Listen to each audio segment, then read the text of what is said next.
Hi.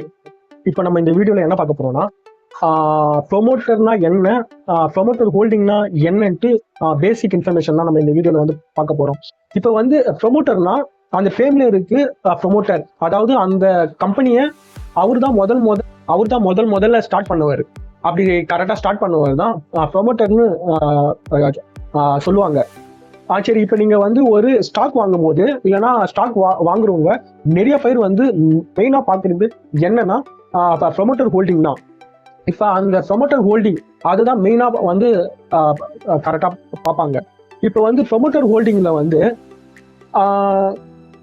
அந்த கம்பெனியோட ப்ரொமோட்டரு but அவரு தான், அவர்கிட்ட ப்ரொமோட்டர் ஹோல்டிங் வந்து அதிகமா இருந்தா, அதாவது ஒரு 60% மேல அவர்கிட்ட ப்ரொமோட்டர் ஹோல்டிங், அந்த கம்பெனியோட ஸ்டாக் வந்து 60% மேல அந்த ஹோல்டிங் அவர்கிட்ட இருந்தா அவரு சரி, அது வந்து ஒரு குட் சைன்னு, அது வந்து ஒரு குட் சைன்னு கரெக்டா நம்ம வந்து சொல்லலாம்.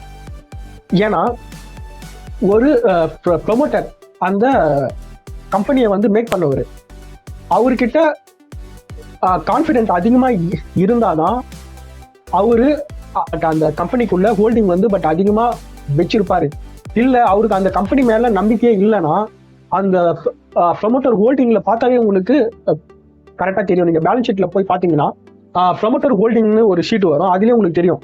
அது வருஷம் போட்டிருப்பாங்க. வருஷம் வந்து ப்ரொமோட்டர் ஹோல்டிங் வந்து பட் அதிகமா ஆகுதா, இல்ல வருஷம் ப்ரொமோட்டர் ஹோல்டிங் வந்து கம்மியாயிட்டே இருக்கான்ட்டு அந்த நீங்க பேலன்ஸ் ஷீட்ல பார்த்தாவே உங்களுக்கு நல்லா தெரியும். இதுவே வருஷம் அந்த ப்ரொமோட்டர் ஹோல்டிங் வந்து அதிகமா ஆக அந்த கம்பெனி மேல அவருக்கு வந்து கான்ஃபிடென்ட் இருக்கு, இந்த கம்பெனியை வந்து இன்னும் மேலும் நல்லா வளரட்டு அவங்ககிட்ட நம்பிக்கை இருக்கு, அந்த மாரி அது வந்து சைன் வந்து காட்டும். இதுவே வருஷம் அந்த ப்ரொமோட்டர் ஹோல்டிங் வந்து கம்மியாகிட்டே இருக்குன்னா அந்த கம்பெனி மேல அந்த ப்ரொமோட்டருக்கே நம்பிக்கை இல்லை, அதுதான் அது வந்து காட்டும். இப்போ இந்த ப்ரொமோட்டர் ஹோல்டிங் வந்து ஒரு கம்பெனிக்கும் வந்து சப்ஜெக்டிவ் தான். இப்போ ப்ரொஃபஷனல் மேனேஜ்மெண்ட் கம்பெனி எல்லாம் இருக்கு.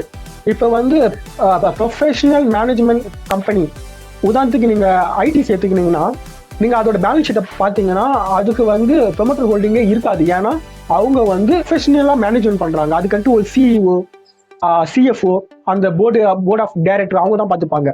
அந்த மாரி கம்பெனிக்கெல்லாம் நம்ம வந்து ப்ரொமோட்டர் ஹோல்டிங் வந்து பார்க்க முடியாது.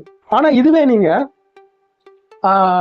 கரெக்டா ரிலையன்ஸ் அந்த மாரி கம்பெனி, பட் அந்த மாரி நீங்க கம்பெனிலலாம் ப்ரொமோட்டர் ஹோல்டிங் வந்து நீங்க வந்து பார்க்கலாம். அதுதான் இப்போ வந்து இப்போ ப்ரொமோட்டர் ஹோல்டிங்ல இன்னொன்று வந்து அந்த ப்ரொமோட்டர் வந்து அவர்கிட்ட இருக்கிற ஹோல்டிங்கை வந்து பண்ணி லோன் வாங்கலாம்.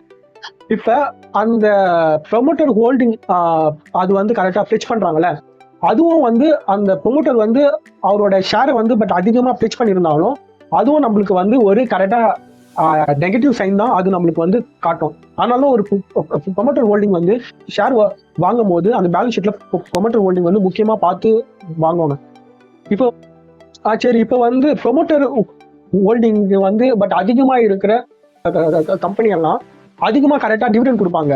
இப்ப நீங்க வேதாந்தா பாத்தீங்கன்னா அதோட ப்ரொமோட்டர் ஹோல்டிங்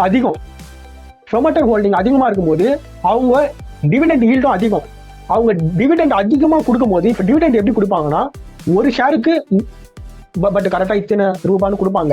அப்ப டிவிடெண்ட் கொடுக்கும் போது அந்த டிவிடெண்டோட பலன் யாருக்கு அதிகமா வந்து கிடைக்கும்னா அந்த கம்பெனியோட ப்ரொமோட்டருக்கு தான். ஏன்னா அந்த கம்பெனியோட ப்ரொமோட்டர் தான் அதிக ஷேர் வச்சிருப்பாரு, அந்த அதிக ஷேருக்கு அவருக்கு அதிக டிவிடெண்ட் வந்து கிடைக்கும். மற்றவங்க எல்லாம் அதுக்கப்புறம் தான் எஃப்ஐஐ டிஐஎஸ்எஸ் எல்லாம் அவங்களுக்கு பட் அடுத்து தான் வருவாங்க.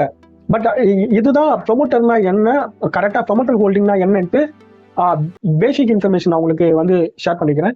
தேங்க்யூ ஃபார் வாட்சிங்.